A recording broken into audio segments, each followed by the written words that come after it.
नमस्कार। दूरदर्शन मध्य प्रदेश के आमने सामने कार्यक्रम के इस अंक में एक बार फिर आपका स्वागत है। आज के इस अंक में हम एक ऐसी शख्सियत के साथ रूबरू होने जा रहे हैं जिन्होंने अपनी शायरी के हुनर से न केवल भोपाल का बल्कि समूचे मध्य प्रदेश का नाम पूरी दुनिया में रोशन किया है। मात्र 16 वर्ष की उम्र में उन्होंने शायरी के मंच पर स्थापित शायरों के बीच आज से 30 साल पहले अपना एक ऐसा खास मुकाम बनाया और लोकप्रियता के युवावस्था में ऐसे कीर्तिमान दर्ज किए कि जो आज भी किसी युवा शायर के लिए अनुकरणीय हो सकते हैं। उन्होंने America, Australia, England, south Africa सहित खाड़ी देशों में विभिन्न शहरों में आयोजित मुशायरों में अपनी शायरी से भारत को एक नई पहचान दिलाई है, एक कवि के रूप में, एक शायर के रूप में। वे भारत के एक ऐसे पहले पोएट हैं जिन्हें अमेरिका के एक राज्य ने ऑनरेरी सिटीजनशिप यानी मानद नागरिकता देने की पेशकश की है। तो आइए स्वागत करते हैं हर दिल अजीज शायर मंजर भोपाली साहब का इस कार्यक्रम में। आपका स्वागत है मंजर भाई। सबसे पहले तो हम यही जानना चाहेंगे कि जैसा कि मुझे जानकारी मिली है कि आपका बचपन भोपाल में बीता और उस बचपन के दौरान आपके जो शौक़ था वो था असल हॉकी, और आप अपने स्कूलिंग के दौरान में हॉकी की जूनियर नेशनल टीम में सेलेक्ट भी हुए। तो जब आप हॉकी आपका पहला प्रेम था, तो फिर ये शायरी में दखलंदाजी कैसे हुई और कैसे सिलसिला शुरू हुआ?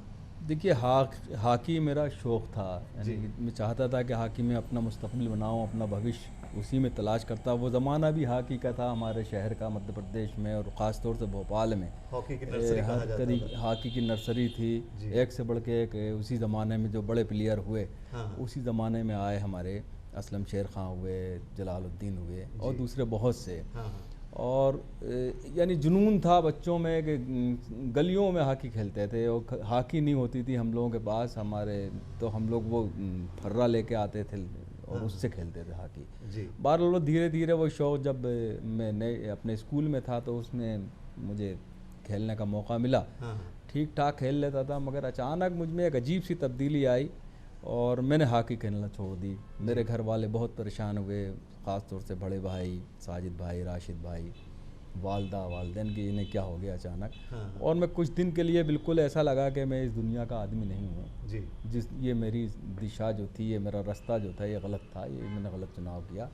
अचानक फिर मेरे घर में मेरी वालदा ने एक स्कूल में, उनका स्कूल था, एक कवि गोष्ठी करी। उस ज़माने में बड़े शायर हुआ करते थे, बड़े बड़े कैब भोपाली, शेरी भोपाली, दिशन कुमार जी भी थे, उनका आखिरी दौर था, और हमारे शेरी भोपाली साहब, ये सारे बड़े लोग थे जो बहुत ही बड़े शायर थे, जिनके बड़ा सम्मान था शहर में भी और पूरे हिंदुस्तान में।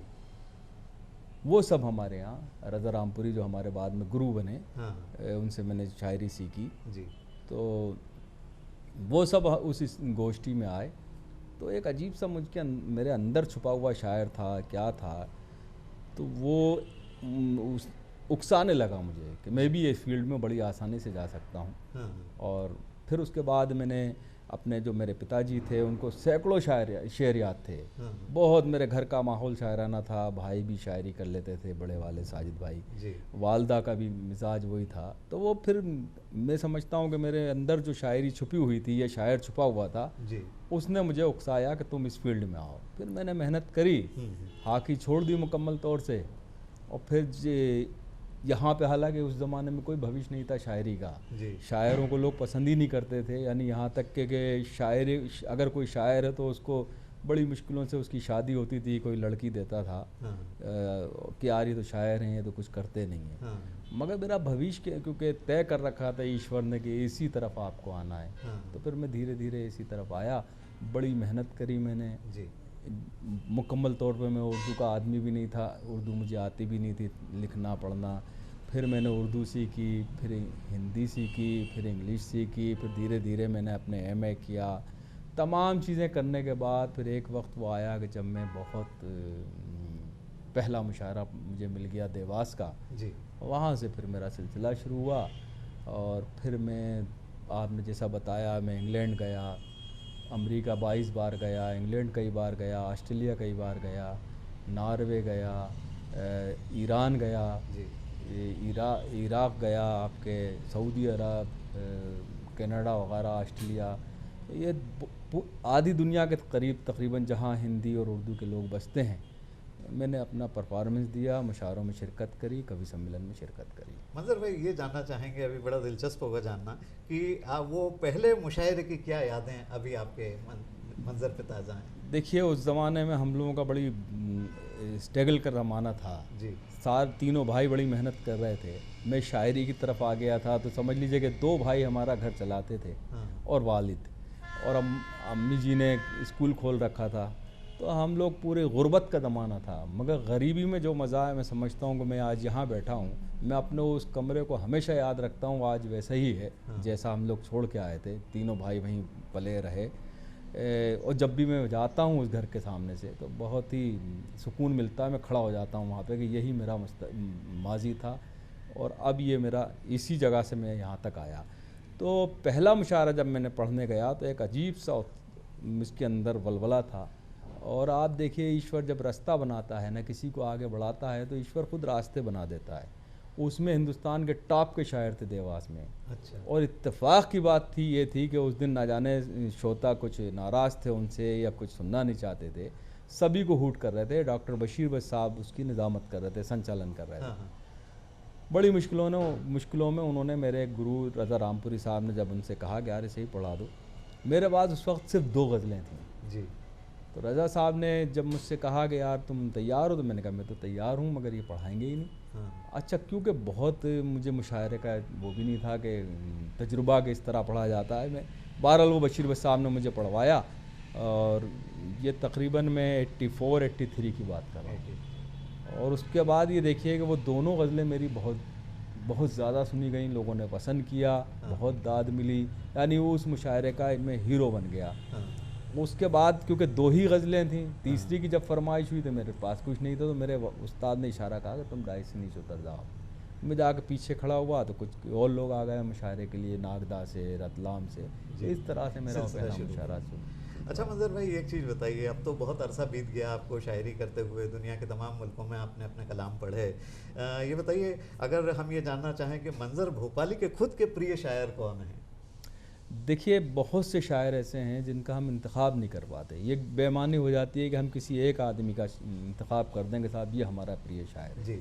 हमारे यहाँ उर्दू शायरी में भी देख लीजिए और हिंदी में भी, हम कबीर की बात करेंगे तो बहुत से लोग कबीर को नहीं पसंद करते। हाँ। जबकि कबीर हैं, अमीर खुसरो साहब हैं, अगर लिटरेचर की बात कर रहे हैं। हाँ। हमारे यहाँ गालिब हैं, मीर हैं ना, और आज के शायरों में भी बहुत बड़े बड़े शायर हैं। अहमद फराज साहब थे। हाँ। सरदार जाफरी साहब थे, कैफी आज़मी हैं, मजरू सुल्तानपुरी हैं। या हमारे शहर के, हाँ। जिनको मैं पसंद करता था, जिनको मैं देखता था सिर्फ, हाँ।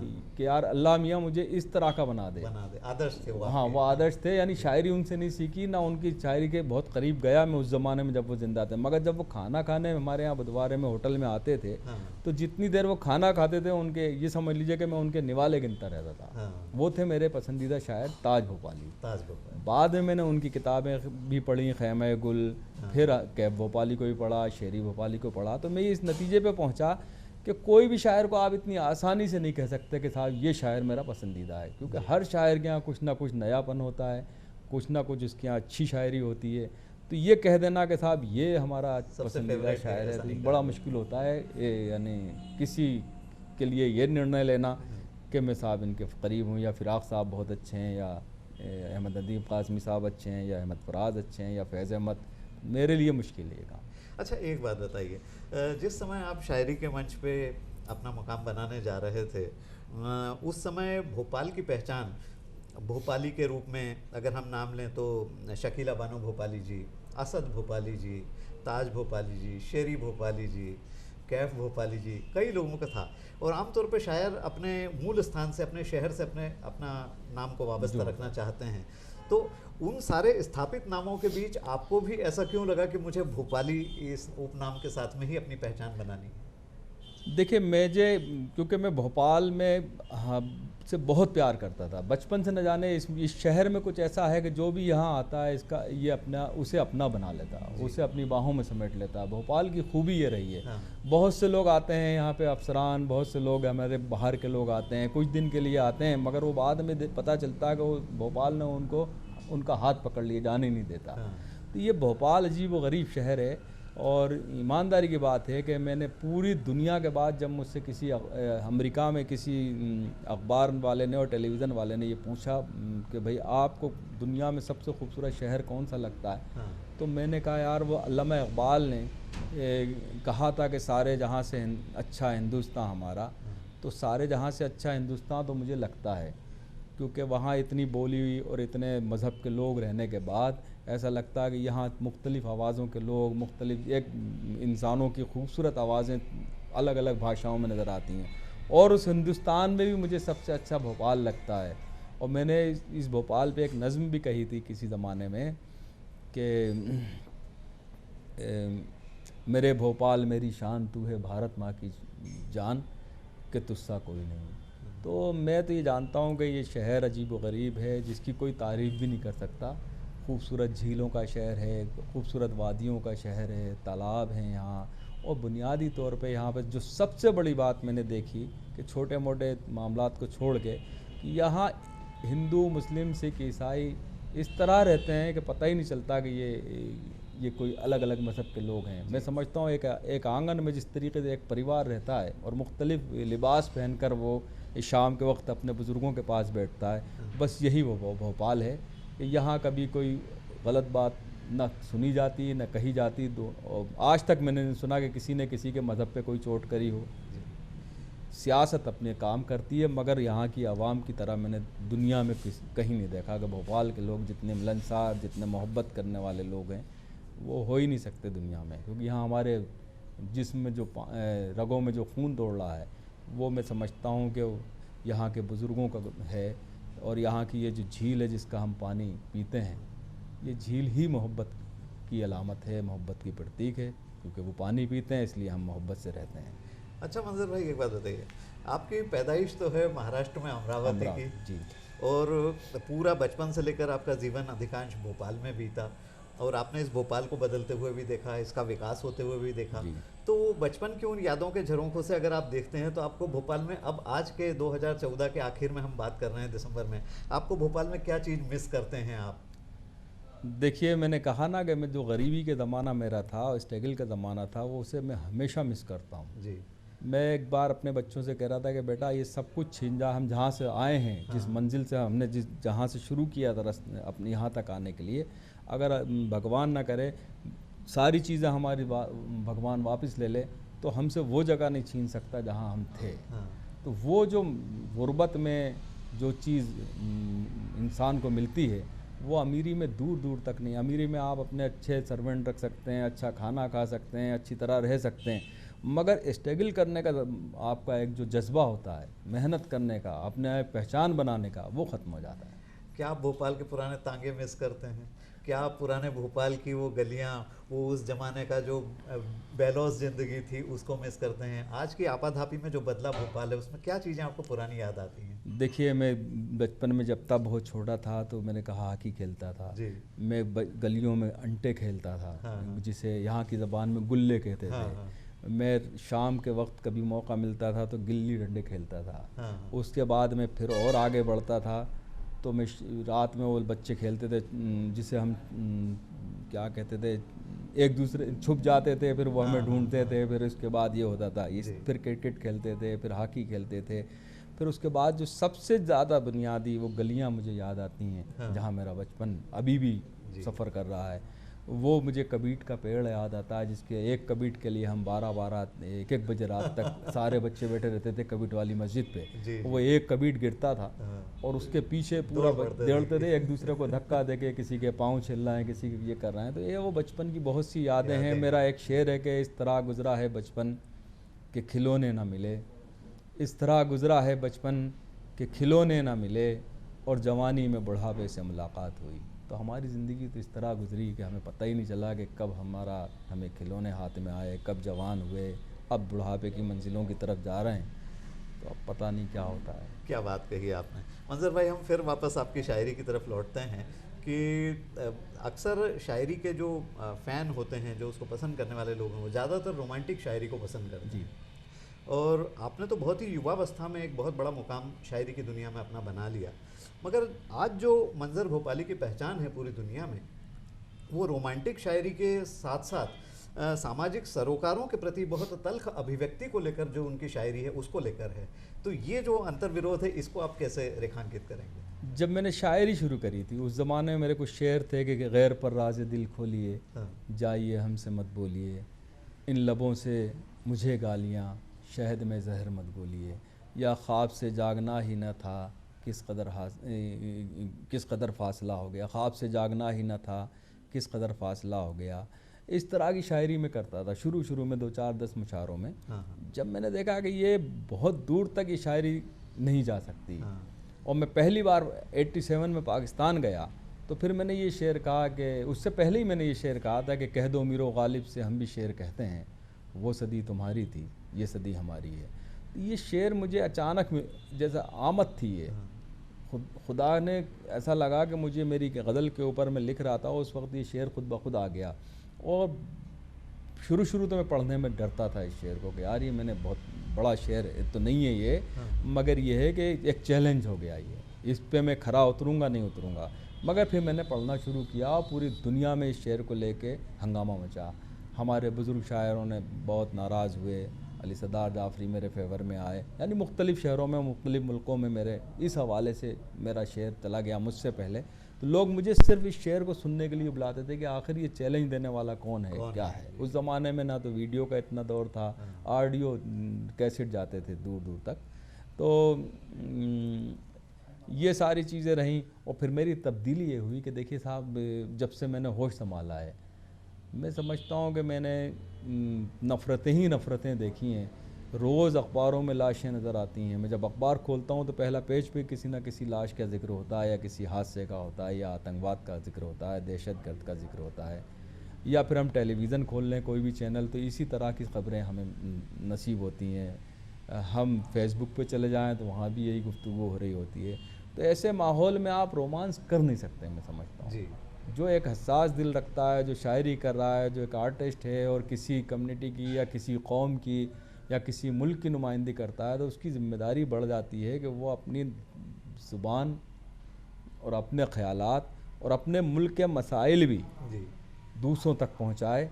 और जो हमारे मुल्क में हो रहा है, बेटियों के साथ हुआ, जो हमारे मुल्क में महिलाओं के साथ होता है। मैंने शुरू से देखिए पहली गज़ल में शेर डाला था, कहा था कि बाप बोझ ढोता था क्या जहेज़ दे पाता जी।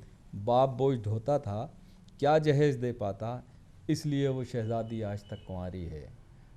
या फिर ये शेर था कि फिर बहू जलाने का हक़ तुम्हें पहुंचता है, पहले अपने आंगन में बेटियां जला देना। तो ये जो माहौल का एक असर होता है आपके जहन पर, अगर आप शायर हैं, कोई आर्टिस्ट हैं, तो उससे बच नहीं सकते आप। और आपको अपनी ज़बान के साथ, अपने ख़यालात के साथ कभी समझौता नहीं करना चाहिए। जो आप देख रहे हैं अगर वो लिख नहीं सकते तो मैं समझता हूँ बेहतर ये है कि आप वो काम छोड़ दें जिसकी ज़िम्मेदारी आपके ऊपर आती है। अच्छा, एक आम दिलचस्पी का एक वो वाक़या किस्सा है, उसके बारे में कुछ बताइए। बड़ा रोचक किस्सा है कि आप वर्षों पहले, मेरे ख्याल से काफ़ी साल पहले, नोएडा में एक मुशायरे में शिरकत करने गए थे और वहाँ उस समय शाहरुख खान भी एक फ़िल्म की शूटिंग कर रहे थे। मेरे ख्याल से चक दे इंडिया की शूटिंग वहाँ उस समय वो कर रहे थे और उन्हें वहाँ पता चला कि मंजर भोपाली का आज मुशायरा है। तो शाहरुख एक बंद कार में चुपचाप बिना किसी को बताए आपका मुशायरा सुनने पहुँचे। उन्होंने वो मुशायरा वहाँ सुना और सुनने के बाद ऐसा बताते हैं कि उन्होंने आपसे संपर्क किया और आपसे फिर बात हुई। वो पूरा प्रसंग सुनाइए। वो हुआ ये था कि हम लोगों को नहीं मालूम कि इस कार में कौन सुन रहा है। बाद में पता चला था जब मैं शाहरुख खान साहब से मिला। हाँ। राजू शुक्ला जी ने, तो एक नोएडा के आगे एक जगह है गाज़ियाबाद जी, वहाँ एक मुशायरा हो रहा था। हाँ। तो वहाँ पे शाहरुख खान क्योंकि मुझे सुन चुके थे इसी गाड़ी में बैठकर। हाँ। तो वहाँ में मुशायरा हो रहा था और वहाँ एक मिश्रा जी होते हैं, वो 26 जनवरी के आसपास मुशायरा करते हैं। तो उन्होंने, जब मैं मुशायरे में पढ़ रहा था और मुझे संचालन ने बुलाया तो उन्होंने कहा बस आप एक गज़ल पढ़ेंगे। मैंने कहा क्यों? तो उन्होंने कहा नहीं आप उतरिए नीचे। उन्होंने बड़ी अजीब अंदाज से कहा, मेरे यार बड़ी इंसल्ट कर रहे हैं ये आदमी, क्या हो गया इन्हें। बहरहाल में एक गज़ल पढ़ के नीचे उतरा, कहला आपको दिल्ली जाना है। हाँ। मैंने कहा खैरियत? तो कहला नहीं, फ़ौरन मैं घबरा गया, कोई वाक़या हो गया घर में, क्या प्रॉब्लम आ गई। हाँ। उन्होंने अपनी गाड़ी में बिठाया और मेरे साथ एक शायर को और किया और कुछ उनके दोस्त थे, उनको बिठाकर मुझे रवाना कर दिया। हाँ। अब दिल्ली जब मैं राजीव शुक्ला जी के यहाँ, जो उस समय मशहूर पत्रकार भी हैं, BCCI के वाइस प्रेसिडेंट भी हैं और राज्यसभा के मेंबर भी हैं, तो जब मैं उनके यहाँ गया, और उस वक्त तो वो सांसदीय मिनिस्टर भी थे शायद, तो मैं जब गया तो मैंने देखा राजू शुक्ला जी ने, अरे मंजर भाई आइए, अंदर ले गए तो शाहरुख खान साहब तशरीफ़ फरमा थे, काली चाय पी रहे थे, ब्लैक टी पी रहे थे। तो मैं गया तो उन्होंने उठ के मेरा इस्तकबाल किया और कहा भाई आज मैं कुछ आपको से सुनना चाहता हूँ। तो 3 घंटे तक वो मुझे सुनते रहे। जितना मुझे उस ज़माने में शेर याद थे, ये 4 साल का काम है, 3 से 4 साल पहले की बात है, उन्होंने सुना। फिर एक बार भोपाल आए थे किसी फिल्म के सिलसिले में, उस वक्त भी किसी से कहा था अखबार वाले से कि यार वो कहाँ रहते हैं, तो मैं था नहीं। तो मैं समझता हूँ कि या तो ये शाहरुख खान साहब की मोहब्बत थी या बड़ापन था कि उन्होंने मुझ जैसे छोटे से शायर को याद किया और 2-2.5 घंटे मेरे साथ उस नशिस्त में बैठे रहे और मेरी टूटी फूटी शायरी पे दाद भी देते रहे। और मुझे अच्छा लगा कि वो आदमी जब कोई अच्छा शेर आता था तो उसे दोबारा पढ़वाते थे। नहीं, ये तो बहुत खूबसूरत बात है कि एक शायर के लिए किससे बड़ी और क्या बात हो सकती है कि सेलिब्रिटी स्तर के लोग जो कि अत्यंत व्यस्त जीवन जीते हैं, उसमें भी वो अगर अपने शौक़ को पूरा करने के लिए, किसी की शायरी को सुनने के लिए, दाद देने के लिए वक्त निकाल पाते हैं, तो ये भी एक अच्छी बात खाते में दर्ज होती है। मैं फ़िल्मों की चूँकि बात चल रही तो एक और चीज़ आपसे जानना चाहूँगा कि शायरों और शायरी पर आधारित जितनी फिल्में भारत में बनी हैं, मिर्ज़ा गालिब से शुरू कीजिए और अभी हाल में प्रदर्शित विशाल भारद्वाज की 1.5 इश्किया तक, तो जितनी फिल्में शायरी और शायरों पर आधारित हुई हैं, इनके बारे में आपकी क्या राय है? देखिए, 1.5 इश्किया मैं समझता हूँ कि जो बनी थी उसे दिखाया नहीं उन्होंने। अच्छा। हाँ, वो जो बहुत से सीन हम लोगों के काट दिए, जैसे मुशायरे का सीन नहीं था, 4 वेद का सीन ख़त्म, वेदबाजी का सीन नहीं बताया था, कव्वाली निकाल दी गई थी। और जहाँ तक मिर्ज़ा गालिब वगैरह थी, वो पूरे मिर्ज़ा गालिब के पस मंज़र में बनी। 1.5 इश्किया में गुलजार साहब के गीत थे, बशीर बद साहब के जो मुख्तलिफ शोरा थे, यानी जो मुख्तलिफ शेर दिखाए गए थे वो बशीर बद साहब के थे। यानी 2 शायरों पे मरकज़ था। और उसके बाद मुझे नवाज देवबंदी साहब को और अनवर जलालपुरी और जावेद अर्शी को ख़ास तौर से बुलाया। मैंने तो इनकार किया था कि मुझे ऑस्ट्रेलिया जाना था एक कार्यक्रम में, तो उन्होंने कहा साहब आप उस बीच में शूटिंग छोड़कर आप जा सकते हैं। तो मेरे हिसाब से वो फिल्म जो बनना थी वो कहीं ना कहीं उनके एडिटिंग में गड़बड़ हो गई या उन्होंने खुद ही कर दिया, वरना वो फिल्म मैं समझता हूँ कि मिर्ज़ा गालिब से ज़्यादा पसंद की जा सकती है, क्योंकि उसमें ओरिजिनल शायरों को रखा था। हमारी जो भावनाएं थी वो ओरिजिनल थी, कोई ड्रामाई शक्ल में हम लोग नहीं आए थे, हमें अपनी शायरी पढ़ना थी। और मेरे साथ तो ये हुआ कि नसीरुद्दीन साहब उस मुशायरे में थे और मैंने एक नज़्म उसने कहा कि भाई आपको एक गज़ल पढ़ना है, तो मैंने कहा, उन्होंने सिलेक्ट करके दे दी, यही मैंने आपको सुनाई कि गैर पर राज़ दिल खोलिए, जाइए हमसे मत बोलिए। तो उन्होंने कहा ये पढ़ दीजिए, मैंने पढ़ा, उसके बाद कहा कट, ये नहीं, दूसरी पढ़िए। मैंने दूसरी पढ़ दी, उसके बाद उसने कहा ठीक है, हो गई शूटिंग फाइनल। फिर उसके बाद उन्होंने मुझसे कहा कि भाई ये सीन तो आ नहीं सकते आपके। मैंने क्यों? कहा यार आपने नसीरुद्दीन शाह साहब से भी ज़्यादा अच्छे लहजे में पढ़ दी गज़ल और बहुत ही ऊपर चली गई ये गज़ल। हमारी जो गुलजार साहब की गज़ल है वो म्यूज़िकल उसमें बैकग्राउंड में थी, मगर ये गज़लें तो आपने बहुत ही ज़बरदस्त पढ़ दी, ये इस तरह नहीं, आपको 19सा पढ़ना था। मैंने कहा भाई पहले बता दे तो कोशिश करते, अब तो हो गया काम। तो वो इस वजह से वो सीन कट गए हमारे। अच्छा, एक चीज़ बताइए, मंजर भोपाली को दुनिया ने शायरी करते मंच से, आपके तमाम ऑडियो वीडियो कैसेट्स में सब जगह सुना है, और मुझे ऐसा पता है कि आप हिंदी गीत भी लिख चुके हैं, गीत भी लिखते हैं। तो आज इस कार्यक्रम में हमारे देखने वालों के लिए कोई हिंदी का गीत सुनाइए। फिर से अपने भारत को गुलसितां बनाना है, फिर से अपने भारत को गुलसितां बनाना है, फिर से अपने भारत को गुलसितां बनाना है, फिर से अपने भारत को गुलसितां बनाना है, फिर हमें अंधेरों में मशअलें जलाना है, साथ साथ चलना है, सबको ये बताना है, फिर से अपने भारत को गुलसितां बनाना है। रंग अपने अलग ही सही, आओ मिलकर धनक हम बने, सारा हिंदोस्तां जिसमें हो, ऐसी प्यारी महक हम बने, लेके साथ खुशबू को फूल फिर खिलाना है, फिर से अपने भारत को गुलसितां बनाना है। नूर शिव की जटाओं का था, जिसको बर्बाद हमने किया। जहर की वादियों को वहाँ खुद ही आबाद हमने किया। मैली मैली गंगा को आईना बनाना है, फिर से अपने भारत को गुलसितां बनाना है। अपनी गीता में, कुरान में घर जलाना इबादत नहीं। इनकी आयातों श्लोक में प्यार मिलता है, नफरत नहीं। धर्म की किताबें तो इल्म का ख़जाना है, धर्म की किताबें तो इल्म का ख़जाना है। फिर से अपने भारत को गुलसितां बनाना है। साथ साथ चलना है, सबको ये बताना है, very nice India, very nice India, very nice India, very nice India. बहुत खूब, बहुत खूब। तो आज हम दूरदर्शन मध्य प्रदेश के आमने सामने कार्यक्रम में हमने बहुत अच्छी गुफ्तगू की हर दिल अजीज शायर मंजर भोपाली साहब से। आमने सामने कार्यक्रम के अगले अंक में फिर किसी एक महत्वपूर्ण शख्सियत के साथ आपसे फिर रूबरू होंगे।